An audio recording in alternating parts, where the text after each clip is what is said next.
Hi, everyone, and thanks for joining me on today's podcast on Power BI. My name's Heather Adams. I'm a business analyst at the Improvement Service, and I'm joined today by my colleague Paige, who's just going to be facilitating and making sure that all the questions are collated that come through today.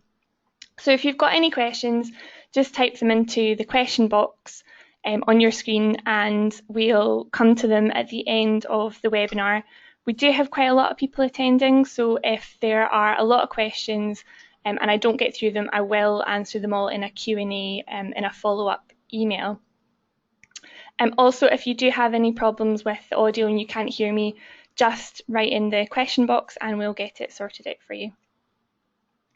So the reason behind this morning's webinar is we've had a lot of interest in Power BI from our visits to local councils.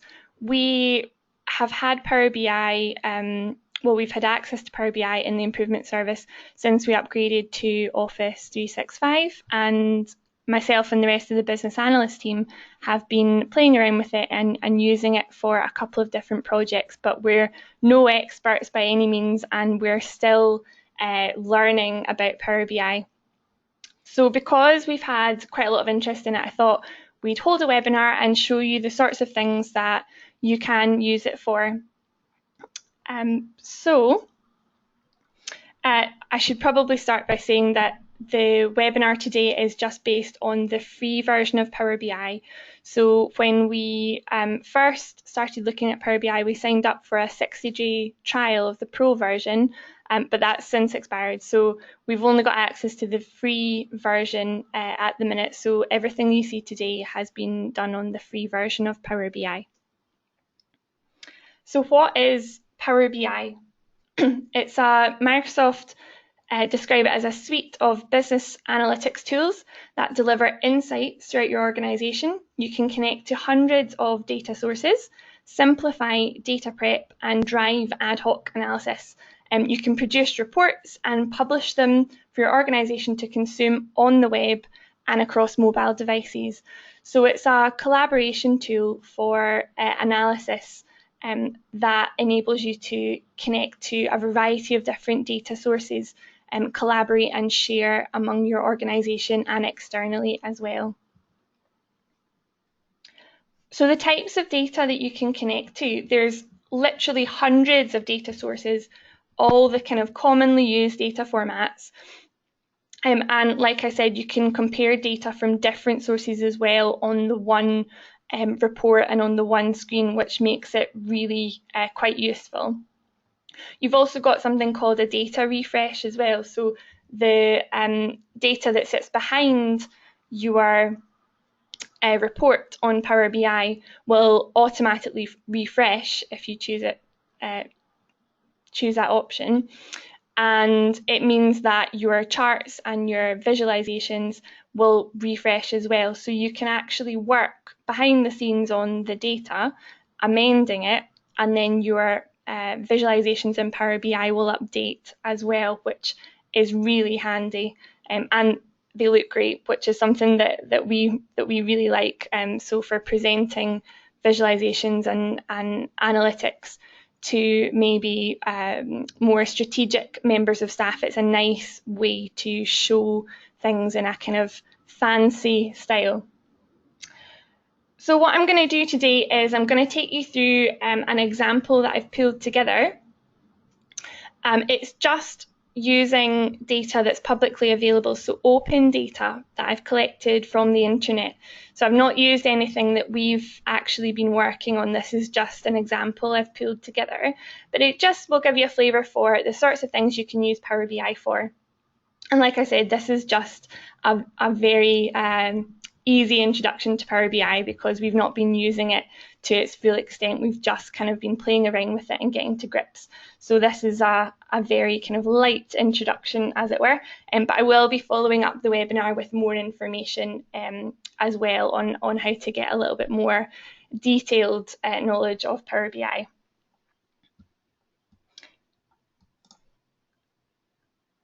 So this is the first page in my report. Now, a report is something you can pull together on Power BI with text and visualizations in it. And then you can share this with others, collaborate with them on it, and pull through data from different sources as well. So the example I've used is from Glasgow City Council, just because they have a great open data website. So I've managed to get quite a lot of historical data from their website to use that's publicly available, just to show you an example. So the text there is from Glasgow's community plan. So I'm kind of going to talk through an example of a kind of project that you might use Power BI for. But this is just one example, but I'm sure you can think of many others that you could use it for. So from Glasgow's community plan, they say that they want to increase the energy efficiency of the housing stock across all tenures in the city and mitigate the impact of rising energy costs on vulnerable households. So what kind of things would you need to look at when you were trying to achieve that outcome? So this is something that I've pulled actually not from Glasgow's website, but from another website. It's a CPOP tool. And this is fuel poverty across a couple of years across Scottish Council regions. So as you can see, as I hover over the graphs, the numbers appear.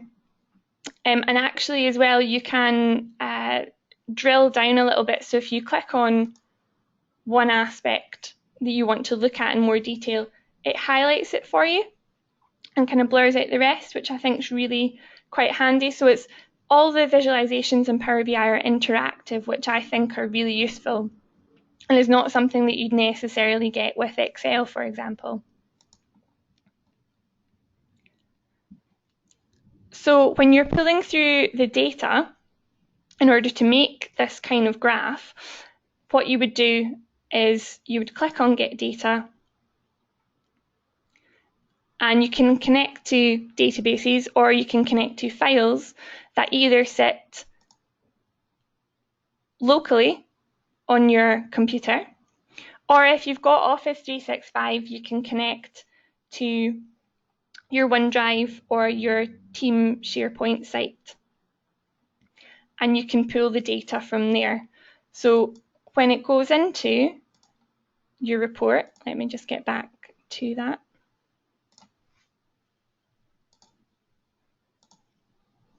When it goes into your report, this was an Excel file that I used, so you can see the table headings along the side here.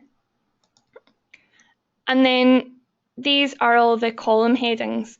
So when you click on those, you can create a graph, and it's very easy to do. So I'll just quickly show you how easy it is to produce something like that.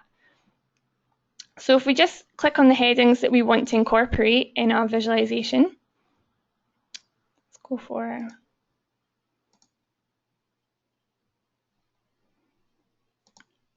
and we tap on what kind of visualization we want to create,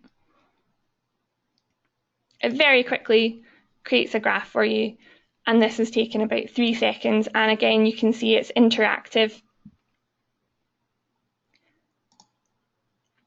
And if I was to change the underlying data, the graph would then update as well.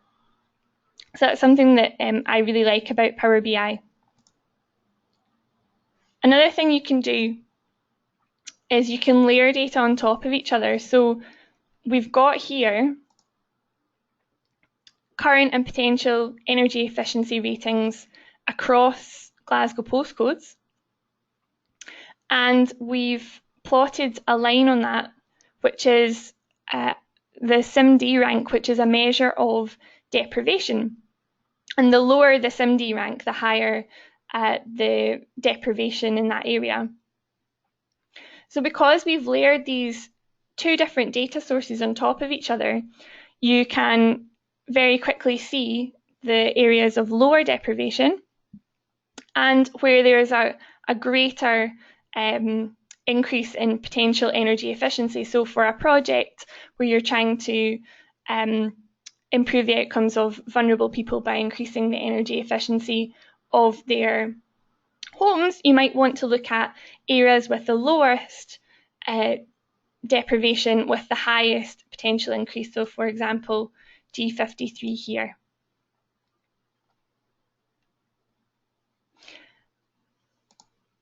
So that's something that I think is very useful, the fact that you can layer data on top of each other from different sources and interrogate the data as well as you're going through it by clicking on it and hovering over it and that kind of stuff.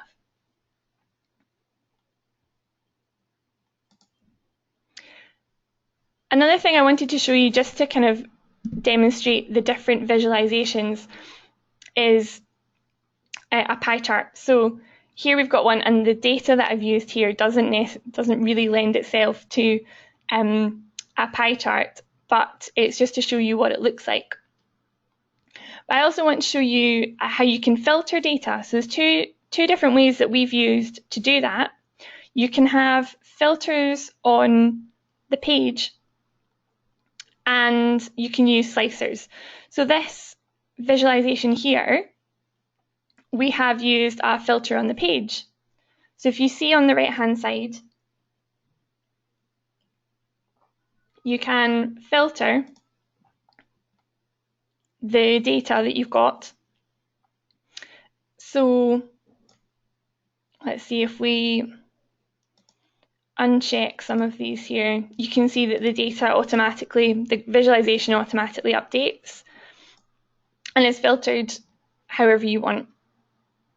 But another way of doing this, which is maybe better for when you're sharing and you want the user to be able to interrogate the data how they want, is by using a slicer.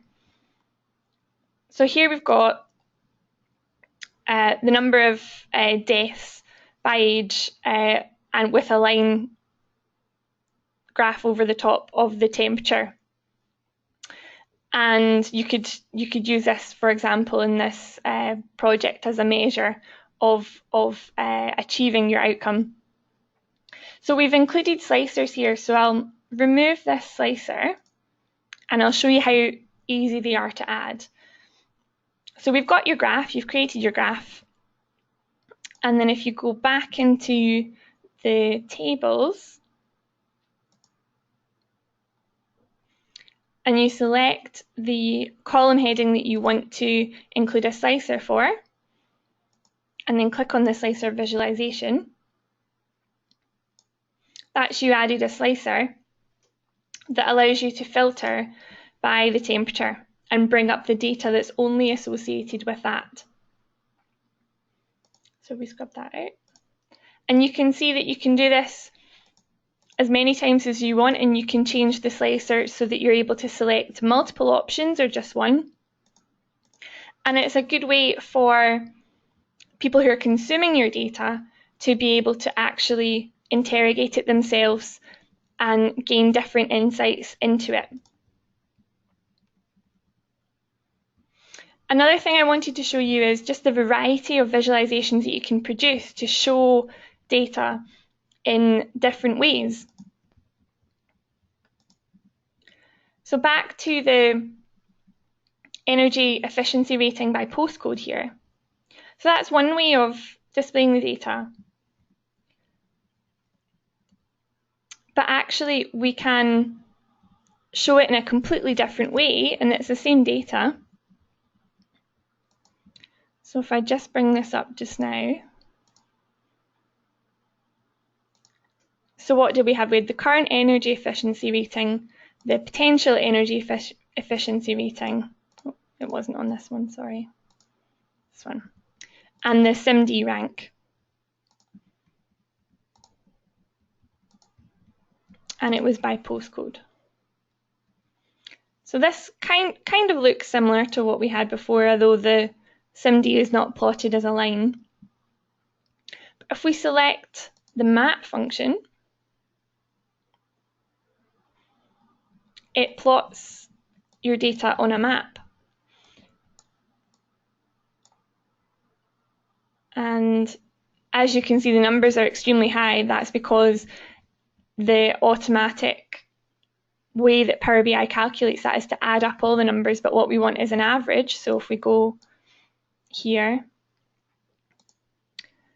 and we get an average of the current energy efficiency rating and the potential and the lowest SIMD rank. And you can see when you hover over an area, it gives you all the details that you've selected, and it's just a completely different way of visualizing that same data. And you could even use these side by side in a report to somebody else in your organization.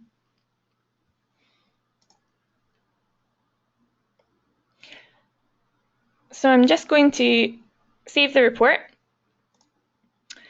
and I'm going to show you what a dashboard looks like. So dashboards are more geared towards strategic kind of people that you're sharing your data with that won't necessarily be doing the analytics themselves, that are consuming the data really. So if you can pin anything that you create to your dashboard. So I'm just going to pin it to my webinar dashboard. I'll maybe go back and I'll pin this as well. So if we go to my workspaces, and this is where all of my dashboards live, my reports, and the data as well behind the reports and the dashboards that I've created. And if I go into the webinar dashboard, you can see I've pre-populated it with a few different things here. So we've got some of the graphs you've already seen. I've incorporated a picture, our organisation's logo, and you can do this very easily to kind of make it a little bit more professional looking, I guess. We've got the other visualizations from before, and if we keep scrolling down, you can see the two that I've just added have appeared there. And we can create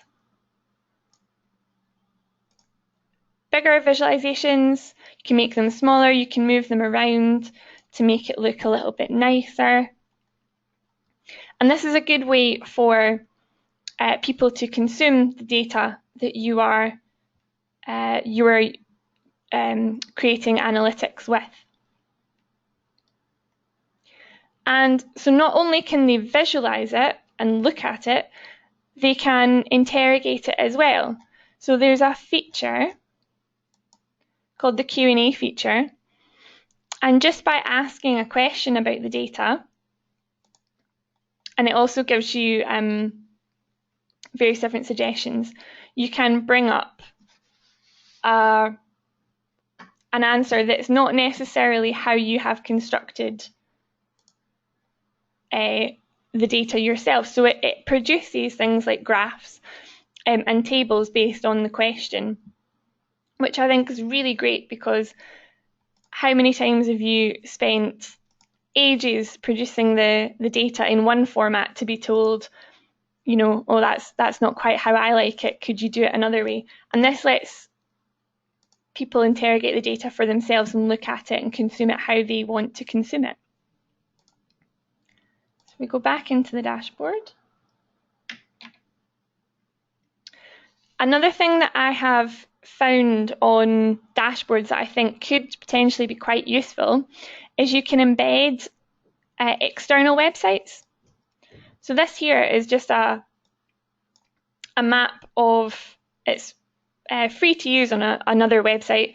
It's a map of areas where they don't have gas available to connect to properties, and you can zoom in, etc. But for example, this kind of data is massive, and you wouldn't want to waste time producing something yourself when actually this interactive map is pretty good.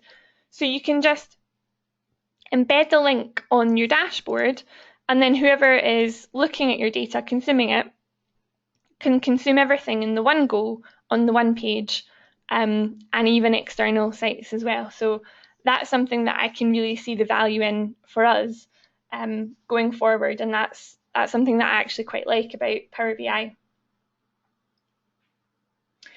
So with the free version, you can share data like this, but it needs to be published publicly onto the internet. So that's the downside of using the free Power BI license, is you can't really share anything unless somebody else logs into your account without it being publicly published on the internet. But with the other versions of it, the Pro version, you can share things internally. You can publish it to a website, you can publish it on your intranet, for example, and it doesn't need to be public. So you can share with other users internally within your organization and externally as well. So that was everything I had to show on Power BI. But I'm going to show you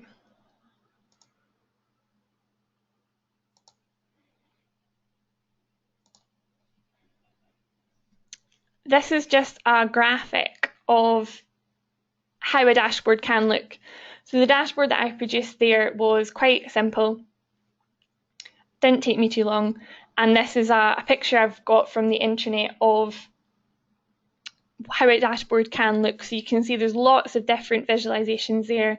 They've even got what look like floor plans as well incorporated, and you can see how something like this would be really helpful from a strategic point of view, from a management point of view, to kind of see what's going on in a project or within a team, for example. I should probably give you a little bit of detail on the cost of the licenses actually, because I've not mentioned that yet. So they're not too expensive. I think it's around $7.50 per month for a Pro license. I did notice that they had other corporate options available, but like with many products, you have to get in touch with Microsoft to get more information about that.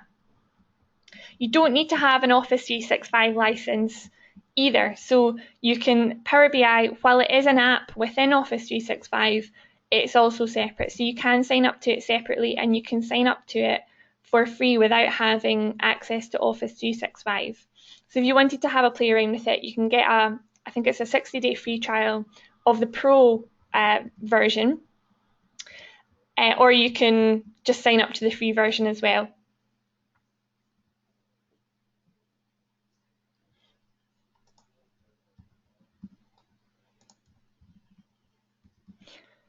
So I kind of wanted to quickly talk about the data that I was using in my example. So it was open data that's free to use from the internet. Some of it was from Glasgow City Council's open data website. Some of it was from elsewhere. But actually, the change management team at the Improvement Service have created a data sources guide which lists loads of publicly available data sources which you might want to use for something like Power BI to create visualizations or to help you with projects that you're working on, change projects, for example. So we've got that guide that I can share with you, and we've also got a guide on some presentation tools which includes Power BI as well. And both of those are available on a site that we are just trialing at the minute called our Change Framework. And it's a repository for tools and templates, good practice examples. We've set it up. The change management team at the Improvement Service, we work for local government, but also their partners. So other public sector partners can use the site as well and consume the documentation there. And we've got both of those guides on our change framework. So if you want access, I will be sending out details at the end of the webinar, just so you can go on and download those two tools and anything else you want to look at as well, because there's quite a lot of good practice examples on there. We are holding another webinar to go over the change framework and the tools, where we're looking for feedback, and we're going to show you how to use the framework and some of the tools that are in there as well. So that's just on the screen for you too.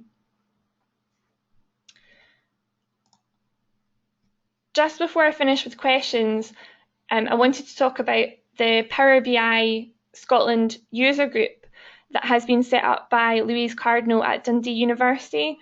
Now, Dundee are quite far advanced in terms of their use of Power BI. I'm sure they won't mind me saying they use it a lot more than us. We've only just started to use Power BI, so Louise is very big on using Power BI, and she's set up a Power BI user group, and you can see the web address on screen there. And I'll also share that with you at the end of the webinar as well.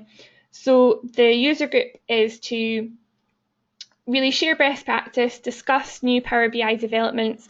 It is quite a new piece of software from Microsoft, and they are releasing updates regularly on it. So there will be lots of new features that are continuing to be released by Microsoft, and joining the user group is a really good way to find out about what's going on, and if you're keen on using it, to learn a bit more about it and to share good practice. And it's just started, so hopefully in the near future we'll hear more about people that have actually implemented Power BI within their various different organisations, and you'll learn from that there.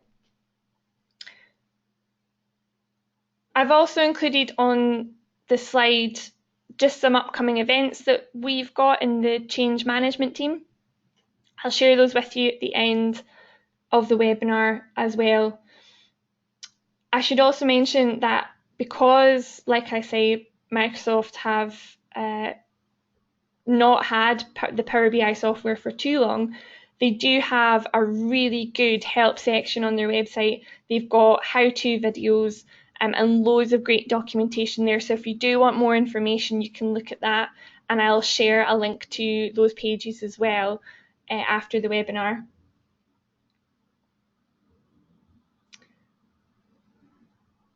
And I think that's it. We've also got the Change Managers Network on the K-Hub group just posted there if you're interested. That's a group that we run to share best practice amongst local government and their partners through the K-Hub site. So if you want to join up, then that's the address there. So thanks for listening, and I'm just going to ask Paige if any questions have come in, because I've not been monitoring it. No, we've not had any questions. Okay, I'll give you a couple of minutes just to ask questions. One question's come in now, so asking, can you go over a little of the type of data that you were using? Okay, thanks for that.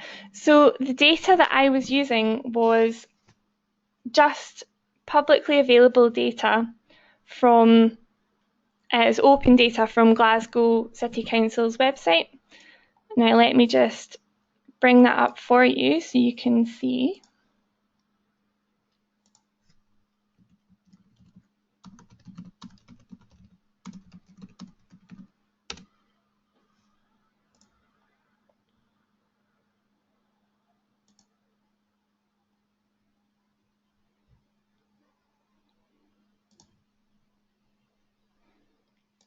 So this is the website here, and I took the data from this website and I actually put it into an Excel format for use for the webinar. But like I say, there's literally hundreds of different data sources. Anything that you would commonly use in your kind of everyday work for data, you can link to Power BI. But for the webinar today, I just used Excel format because it just lended itself nicely when I downloaded the data from. This was one of the websites I downloaded it from, and it was, I think from here it was in an Excel format, and some of the other data was as well. So for the webinar I just used Excel, but you can use almost anything. We've had another question. Do you have any idea how Power BI compares to other tools such as Tableau?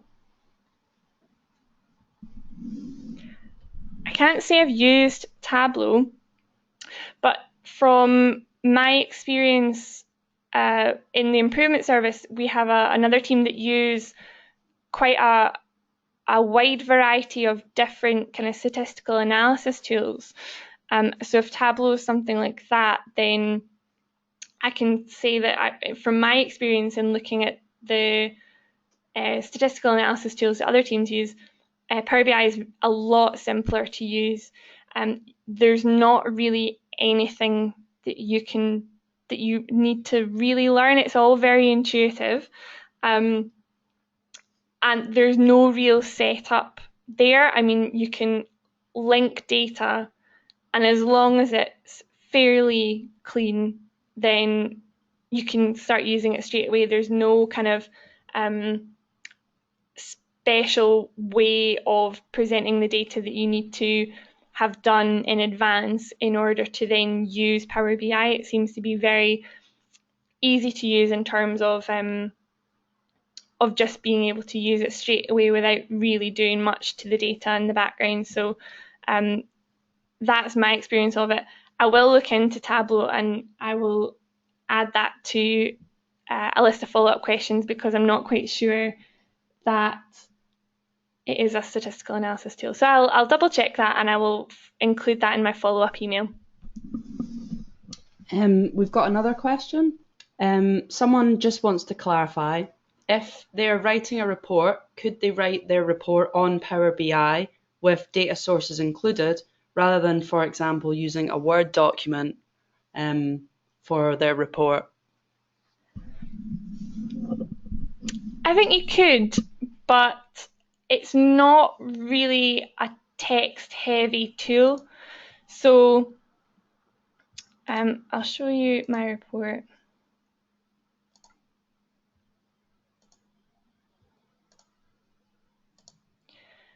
So I mean, when you're actually in a report and you're adding text, it doesn't quite lend itself to paragraphs and paragraphs of text.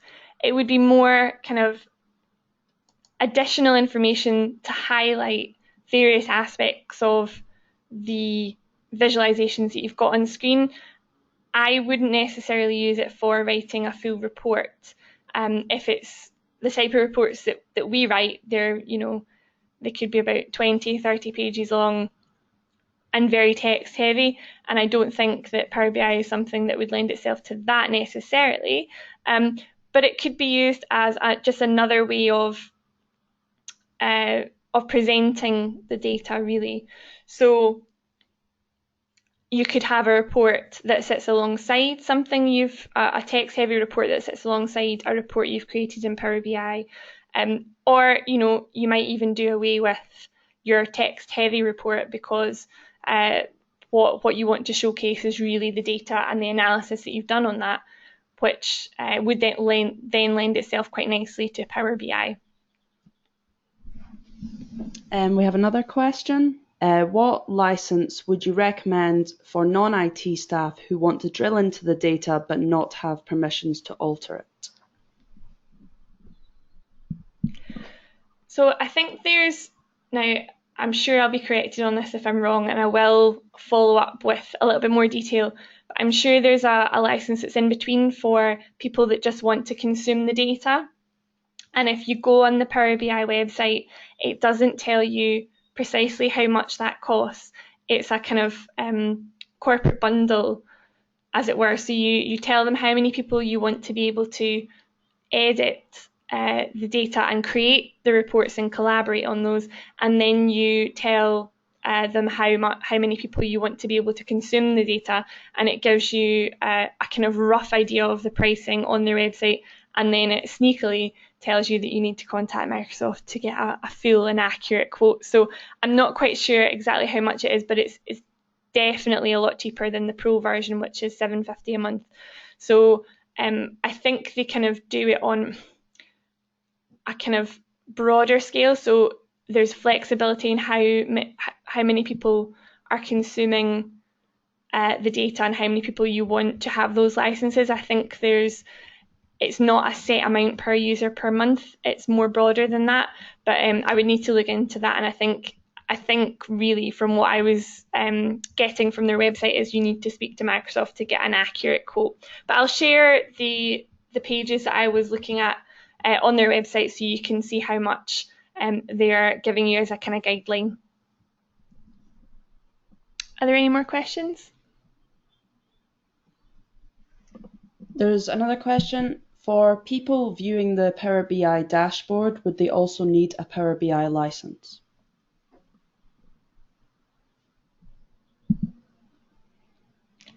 That really depends on how you share it. So how we've been playing around with Power BI is on the free version you can share what you've done and you can embed it in your own website.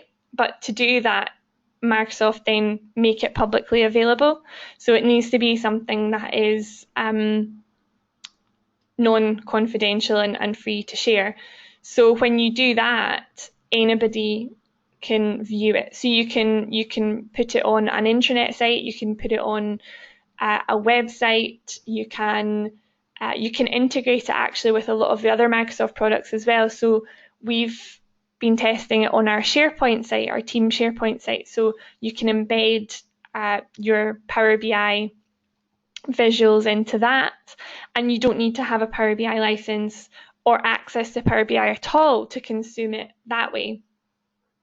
On the Pro version, I'm not quite sure because we've not had a great deal of access to that, exactly how it works. But when you're embedding the visualizations, I think you can embed them privately. And then if you're embedding them, say, on an intranet site, then anyone who is on that site would be able to view them regardless of whether or not they had a Power BI license, free or pro. Okay, so I don't think we've got any more questions. So I'll wrap up there. If there's anything else people want to speak to me about, feel free to get in touch. I'll just put my details back on the screen.